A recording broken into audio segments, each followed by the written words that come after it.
అసలు మూవీ లాగా చూడాలి. లైక్ ఎట్లా అంటే 'రాజాసాబ్' మూవీలో ఎగ్జాంపుల్ చెప్పాలంటే రేపు ఫర్ ఎగ్జాంపుల్ ఒక 5 ఇయర్స్ తర్వాత నేను నా అనాలిసిస్ ప్రకారం, నా యొక్క అండర్‌స్టాండింగ్ ప్రకారం ఏమవుతుందంటే, మనము 2010 అనుకుంటా.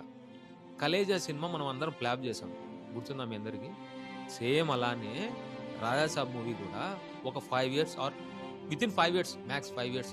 5 ఇయర్స్‌లో మనం ఏం మాట్లాడుకుంటామంటే, "అరే! ప్రభాస్ అన్న ఇలా యాక్ట్ చేసాడురా. మనం ఆ రోజు హిట్ చేయలేకపోయినాంరా.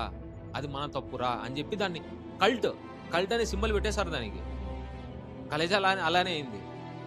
ప్రభాస్ అన్న ఔట్ ఆఫ్ ది బాక్స్ వచ్చి, తన కంఫర్ట్ జోన్ నుంచి వచ్చి, ఆఫ్టర్ 15 ఇయర్స్ తర్వాత నాకు గుర్తున్నంత వరకు ఆఫ్టర్ 'ఏక్ నిరంజన్', 'బుజ్జిగాడు', మేబీ 'డార్లింగ్' ఆ తర్వాత వచ్చిన మూవీస్ లైక్ 'మిర్చిలో' లిటిల్ బిట్ ఉంటుంది అంతే తన టైమింగ్.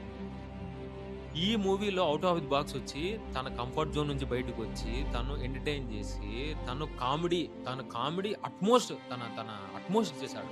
అయినా గూడా నచ్చలేదంటే, ఈ రివ్యూ ఇచ్చే ప్రతి ఒక్కరికి అసలు మూవీ ఏం గావాలనుకున్నా అర్థం కాలేదు. లైక్ వాళ్ళు ఏం ఎక్స్‌పెక్ట్ చేశారో ఫస్ట్ వాళ్ళు చెప్పి ఇప్పుడు ఫర్ ఎగ్జాంపుల్ రివ్యూ చెప్పే ప్రతి ఒక్కరు నేనిది ఎక్స్‌పెక్ట్ చేశా.